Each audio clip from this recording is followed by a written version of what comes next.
Hey guys, Ms. Heusler here. I'm going to hop on here and read you guys chapter 7 of Number the Stars. So just a quick recap. I know how to come in here because Brady was barking at everything he sees once again.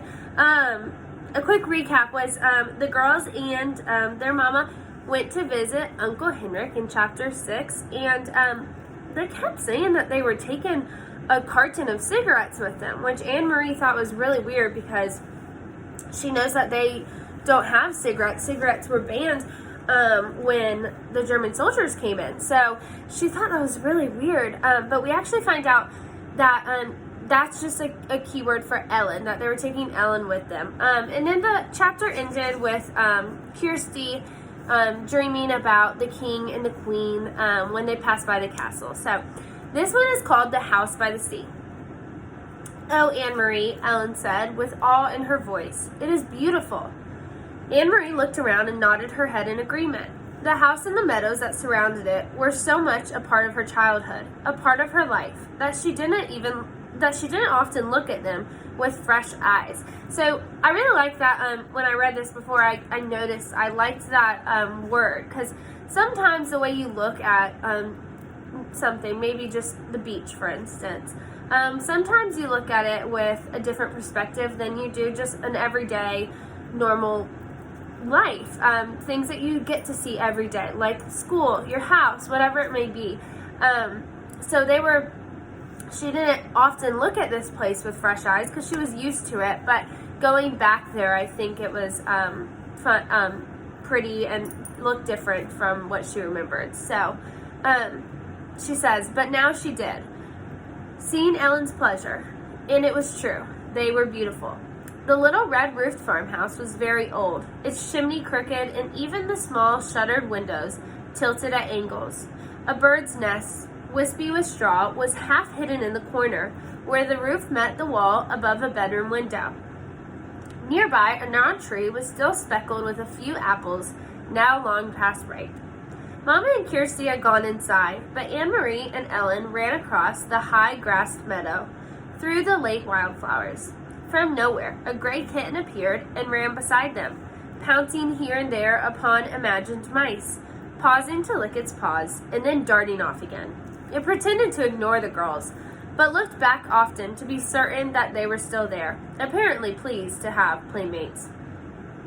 The meadow ended at the sea, and the gray water licked there at damp brown grass flattened by the wind and bordered by smooth, heavy stones. "I have never been this close to the sea," Ellen said. "Of course you have. You've been to the harbor in Copenhagen 1,000,000 times. Ellen laughed.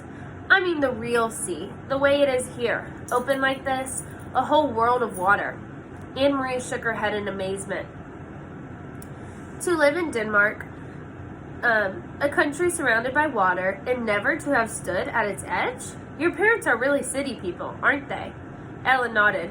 "My mother's afraid of the ocean," she said, laughing. "She says it's too big for her, and too cold." The girls sat on a rock and took off their shoes and socks.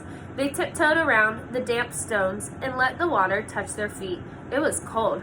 They giggled and stepped back. Anne-Marie leaned down and picked up a brown leaf that floated back and forth with the movement of the water. "Look," she said. "This leaf may have come from a tree in Sweden. It could have been blown from a tree into the sea and floated all the way across. See over there," she said, pointing. "See the land? Way across there? That's Sweden." So I think that Sweden has been brought up a lot in this book, just because in our second chapter, they mentioned that Sweden was like one of the only countries that they knew of that hadn't been overtaken by the German soldiers. So I think that they kind of envy the country of Sweden almost, and they keep bringing the country up and keep imagining just what it may be like there without that control. Ellen cupped one hand over her eye and looked across the water at the misty shoreline. That was another country. "It's not so very far," she said. "Maybe," Anne-Marie suggested, standing over. "There are two girls just our age looking across and saying, 'That's Denmark.'" They squinted into the hazy distance, as if they might see Swedish children standing there and looking back, but it was too far. They saw only the hazy strip of land and two small boats bobbing up and down in the gray ruffles of separating water. "I wonder if one of those is your Uncle Henrik's boat," Ellen said. "Maybe, I can't tell. They're too far away. Uncle Henrik's boat is named the Ingeborg," she told Ellen. "For Mama?" Ellen looked around. "Does he keep it right here? Does he tie it up so that it won't float away?" Anne-Marie laughed. "Oh no. In town, at the harbor, there's a big dock, and all the fishing boats go and come from there. That's where they unload their fish. You should smell it. At night, they are all there, anchored in the harbor." "Anne-Marie! Ellen!" Mama's voice came across the meadow. The girls looked around and saw her waving to them. They turned, picked up their shoes, and began walking toward the house. The kitten, who had settled comfortably on the stony shore, rose immediately and followed them. "I took Ellen down to show her the sea," Anne-Marie explained when they reached the place where Mama waited. "She'd never been that close before. We started to wade, but it was too cold. I wish we had come in summer so we could swim." "It's cold even then," Mama said. She looked around. "You didn't see anyone, did you? You didn't talk to anyone?" Anne-Marie shook her head. "Just the kitten." Ellen had picked it up, and it lay purring in her arms as she stroked its small head and talked to it softly. "I meant to warn you. You must stay away from people while we are here." "But there's no one around here," Anne-Marie reminded her. "Even so, if you see anyone at all, even someone you know, one of Henrik's friends, it is better if you come in the house. It is too difficult, maybe even dangerous, to explain who Ellen is." Ellen licked up and bit her lip. "There aren't soldiers here, too?" she asked. Mama sighed. "I'm afraid. There are soldiers everywhere, and especially now. This is a bad time. Come in now and help me fix supper. Henrik will be home soon. Watch the step there, it's loose. Do you know what I have done? I have found enough apples for applesauce. Even though there is no sugar, the apples are sweet. Henrik will bring home some fish, and there is wood for the fire, so tonight we will be warm and well fed." "It is not a bad time then," Anne-Marie told her. "Not if there's applesauce." Ellen kissed the kitten's head and let it leap from her arms to the ground. It darted away and disappeared in the tall grass. They followed Mama into the house.